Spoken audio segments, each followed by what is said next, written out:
Good evening, friends. Today we are at DEFSAT 2025. We are at the Manekshaw Center. This is the third year in the making. This is the flagship event of SIA India. We have General Pannu sir, and today this was a very exciting day. And yesterday was more exciting with Governor sir from Uttarakhand. And previous years, the first year we had Dr. S. Somnath, then we had the CDS in the second year, and this year I think because this event is somewhere we are around the Republic Day, so we have a lot of officers who are really busy. But then we have General Kandare at the end, and so many. Everybody was here. So, sir, it's nice to meet you once again. And we would like to know about from you how was this 3 day? What went on? So you could, but you could say major highlights of the events. No, thank you very much for asking these very relevant questions. We are doing DEFSAT, this is the third year. Earlier, the space used to be only seen as a civilian sector. And very seldom people would talk about the defense use of space. But in last 3 years, and even after we raised the Defense Space Agency, a lot of data, a lot of material and best practices had to be collected overall, not only from the outside resources, but also from within the industry as to what the capability is. We did not have any capability map of the industry as far as space sector is concerned. Ever since the Atmanirbharta came into being the mission for the Prime Minister, the space sector where we were importing and borrowing technology and we had only research and development for peaceful purposes, it was felt that the fourth frontier, which is also the foremost frontier of warfare, should be developed and developed very fast. So therefore, with a sense of urgency, every year that we do DEFSAT, we are scaling it up. Why we are gradually scaling it up is because we have to build ourselves as eco partners in the space industry along with the partners in 3 services and the integrated defense staff. So this kind of integration slowly has nurtured the industry to understand the nuances of the military space as a domain of warfare. The InSpace X that we did, that is the third InSpace X, we actually went in to understand the nuances of how the multi-domain operations, which was the theme of this exercise, are empowered through the space. And I think a lot of good lessons came up that the technology is there, the knowledge is there, but implementation of that is going to be more focused. That is the lesson taken. Second thing is that during the war game, certain industry capability which was there, but they did not know whether to go ahead and scale up or not. They were very clear that they have the capability, but they need to develop it further so that it can become usable really by the defense sector.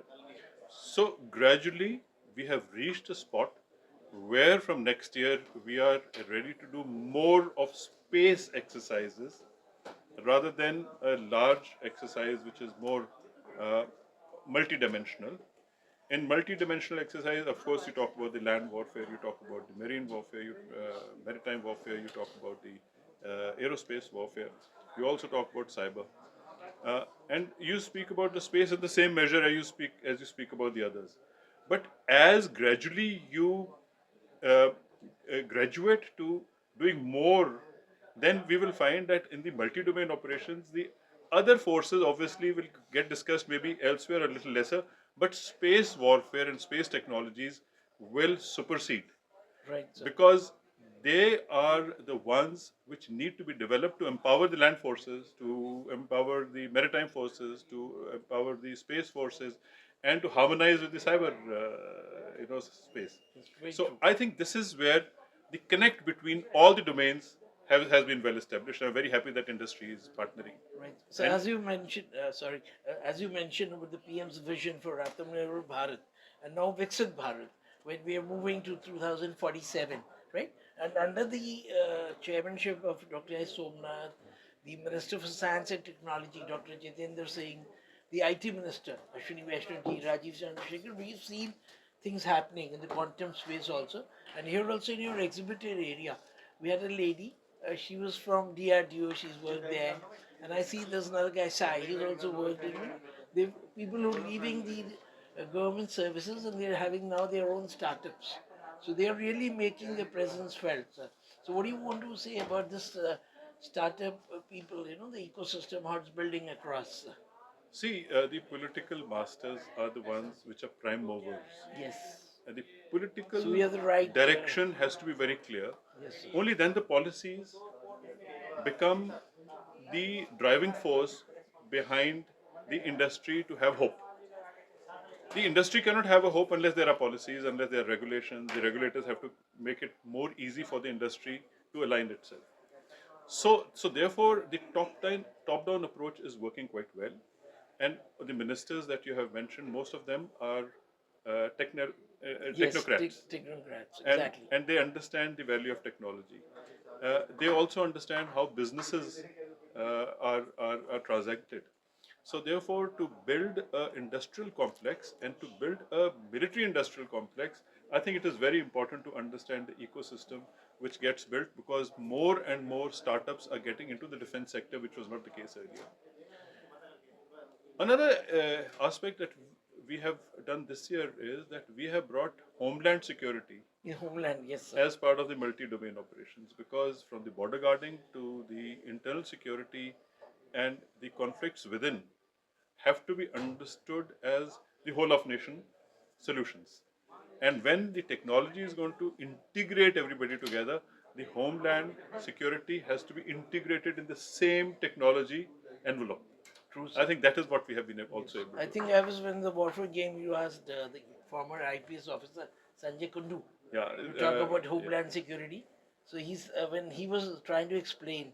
So we see that because if anything is happening in our town cities, so the army guys will be informed by the local police, the intelligence, the homeland security. That's where they come in. And are they equipped today with all? See, it was very encouraging to see the DG of the BPR&D, Yes, sir, he the was also MHA, present. Yes, sir. Mr. Rajiv Sharma was Yesterday he was in the panel. Mr. Praveer Ranjan, Yes, who is sir. the CISF head for sir. airport security, was They here. were there in that same panel, sir. And Sanjay Kundu, a very capable officer who's served in other ministries also. He has also served in the BSF, and he's been the DG of a border state, which is Himachal Pradesh. Yes. So he understands the connect between the border and hinterland, and also having served in the BSF. He's also NDC qualified, so he understands the defense part of it. So between the officers that I'm talking about, along with the industry partners that they brought in, I think there is a huge potential for the technology to empower our police forces for law and order and border guarding through technology. So I think we'll close it at this, and we just want to inform you through Pannu sir that the Indian Space Congress, which is another event, is also happening in June, sir. Yes. At the Lee Meridian. Yes. So there we will have the dual use and the civilian use, which will largely bring all the businesses in the space sector come together at international level. International. So we will have more than 1,000 delegates that come for India Space Congress, and we hope that this year the footfall will even be more. So right now, I would just say at the end of it that India is happening, and as we were talking to the other panelists and the speakers, so it's about brain drain, which we had in 70s, brain drain from India to US. Now it's being reversed. I met some people, the exhibitor area. They said there are people who have come and joined the startup ecosystem in India today. Certainly, now we are into brain gain. Brain gain, sir. That's the word. Yeah. Thank you, Panu sir, and we wish you will, means be meeting again in the Space Congress, and even now Aero India. Yes. It's happening. The Defense Minister was here today Absolutely. with the diplomats from all missions. Sir. Thank you very much, sir. This is Sanjay Agrawal signing off. Thank you. Thank you, sir. Thank you so much, sir.